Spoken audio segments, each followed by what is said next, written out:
Arthur is a rich, lonely loser whose life is threatened by his enemies. But everything changes when he hires a robot girl to protect him without realizing that she's actually human, and he starts falling in love with her. The tale begins with the heir of a big conglomerate, Arthur, receiving his butler in his office. The butler shows up with a pink-haired girl, whom he says is a robot named Marie. Apparently, after several trials, they were able to finally create a real robot that Arthur has been asking for. Arthur is impressed to see this, and he is even more blown away by how real the robot is. Even with how real the robot looks, Arthur deduces that he has to take a closer look before he makes his conclusion. Suddenly, the clock in the room explodes, leaving a cloud of smoke. Arthur's assistant rushes over to check on him, but thankfully, he didn't sustain any injury. Arthur is scanning the room to know what happens when something great catches his eye. He realizes that Marie didn't flinch or even make a move during the course of the explosion. Arthur is completely blown away, but just as he is about to start saying what he feels, he spots the cleaner walking past. He stops her because the cleaner was the one who swapped the clock. The guards waste no time grabbing her and dragging her, while she begs, telling them that she was told to do it. Arthur dives into Professor X's abilities to start pointing to assassins that have been stationed around to terminate him. Arthur's guards swoop into action and start subduing all of the assassins. Momentarily, a flower is sent to Arthur, but even this has a knife concealed in it, just to make sure that Arthur dies. This is the reason Arthur hates humans, because he believes that they are greedy and will hurt others for their own desires. To avoid dealing with humans is why he trusts inorganic items. Basically, Arthur is resented by everyone in the family because he is an illegitimate child who ended up becoming the heir. The hatred is the reason why his life is in constant danger. Marie remains standing in the room, and Arthur frantically talks about how much he hates liars and would do anything to wipe them out. Unknown to him, Marie is not actually a robot, but a girl who was a martial arts prodigy. Her parents' debts were paid off, which is why she took on the risky job of pretending to be a robot maid. Just then, Arthur asks to be alone with a maid, and this scares Marie because she fears that no matter how inhumane she appears to be, Arthur is going to see through her. Arthur walks up to her, and her life flashes before her eyes because she is dead meat if Arthur finds out. However, she remains stiff enough to convince Arthur that she is actually a real robot maid. Arthur's personality immediately changes as he starts dancing like a kid because he finally has what he has been looking for.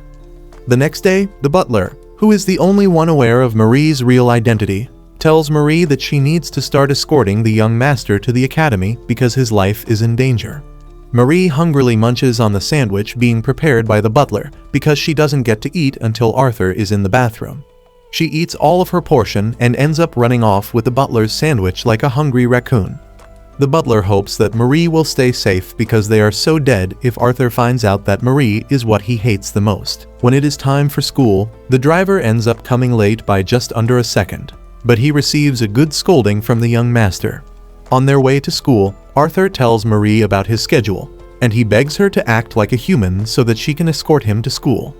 Marie agrees to this, and while she is alone, she unintentionally runs into two dudes, and she immediately apologizes. However, the two don't think of accepting the apology immediately as they start trash-talking Marie about how she looks like a robot. Marie is not pissed about it, since she has been hearing this since she was a child.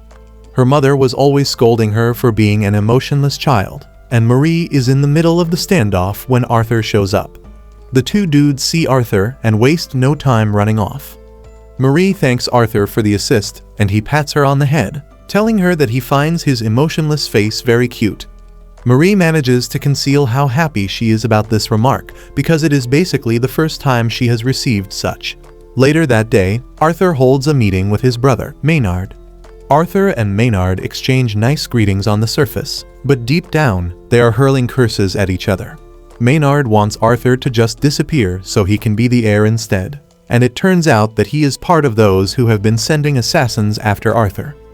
Marie can easily deduce the telepathic conversation between the two, and she concludes that the two are very close, even though Maynard is always looking for ways to send Arthur to the afterlife. Maynard claims he wants to use the bathroom, and once he leaves the room, he starts venting his frustration about how he has failed to eliminate his brother.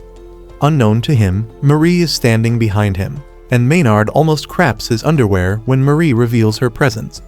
Maynard asks her who she is, and she simply reveals that she is a robot maid. Maynard moves closer to confirm, and just like Arthur, he believes that Marie is inhumane. Marie then tells Maynard that she can do some humane things, like smiling. She gives Maynard a demonstration by smiling like a horror figure, scaring the dude away. Later on, Marie enters Arthur's room only to be hit with a special request from Arthur. He asks to lie on her lap, and she agrees to this.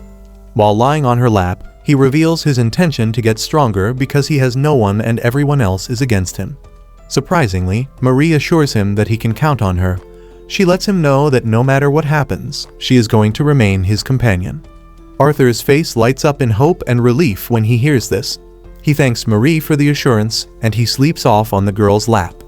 Basically, Marie has grown close to Arthur, and she aims to protect him just the way he protected her. However, she is still stuck with lying to him. Some days later, Arthur prepares to attend a lecture slated for 2 hours in the evening. Momentarily, the cab to take him to the event arrives. Without hesitation, Arthur steps into the car, and it drives off, but Marie remains at home. Literally seconds after the first car left, another car shows up, with the driver saying he is there to pick Arthur up. The butler panics when he sees this, but when he turns around, Marie has disappeared. Marie has sensed that something is wrong and is chasing after the car just like a regular robot would. It turns out that Maynard is behind Arthur's kidnapping and Arthur has been restrained in the car. Maynard laughs, saying he finally lost his cool because of Arthur's annoying maid. Maynard tells Arthur that he should have been careful when picking his maid, and that he will get another chance because he is about to terminate him. Suddenly, Marie appears on top of the car, and she calmly tells Arthur that she has come to retrieve him. Maynard panics, and he tells the driver to step on the gas because Marie is a robot. The driver turns the car left and right as fast as he can just to get Marie off, and he succeeds in doing this. Marie jumps off the car but doesn't stop her chase. Momentarily, Arthur finds himself in a warehouse, where Maynard plans to finish him off. Even though he is about to die, Arthur is still worried about Marie. Maynard laughs hysterically because he is pretty sure that Marie was torn to shreds when she was shaken off the car. Arthur lets Maynard know that he is never going to forgive him for wishing harm on Marie, but Maynard mocks him for acting all cool with the robot. Maynard is enjoying the moment until he suddenly hears his voice playing in the background. This is a recording of him threatening to terminate Arthur. This catches his attention, and he orders his men to search Arthur's belongings. They find a phone in his pocket, shocking Maynard. He asks Arthur when he recorded the conversation, and Arthur reveals the surveillance device attached to his suit. Arthur lets him know that the file has been uploaded to the cloud, and he reminds him of what would happen if the video were released. Maynard automatically decides to pull out, and he runs out of the warehouse, claiming that he is stepping out to check something, leaving his subordinates with Arthur. The two are preparing to terminate Arthur when Marie shows up in the room to swiftly dispatch the assassins.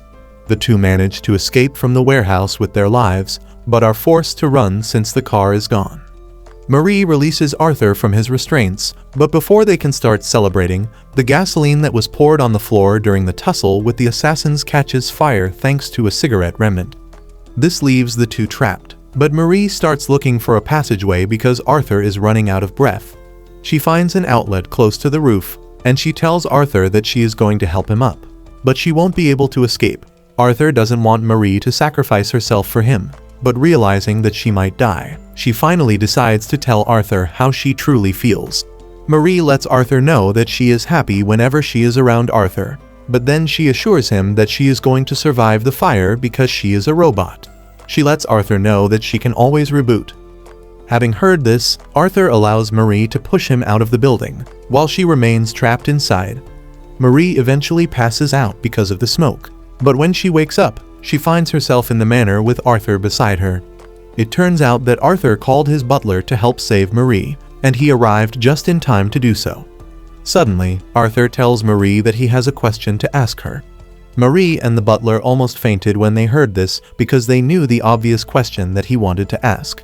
Surprisingly, Arthur decides to hold back the question and just continues playing along with whether Marie is human or a robot. Thanks for watching till the end, and comment Marie is cool.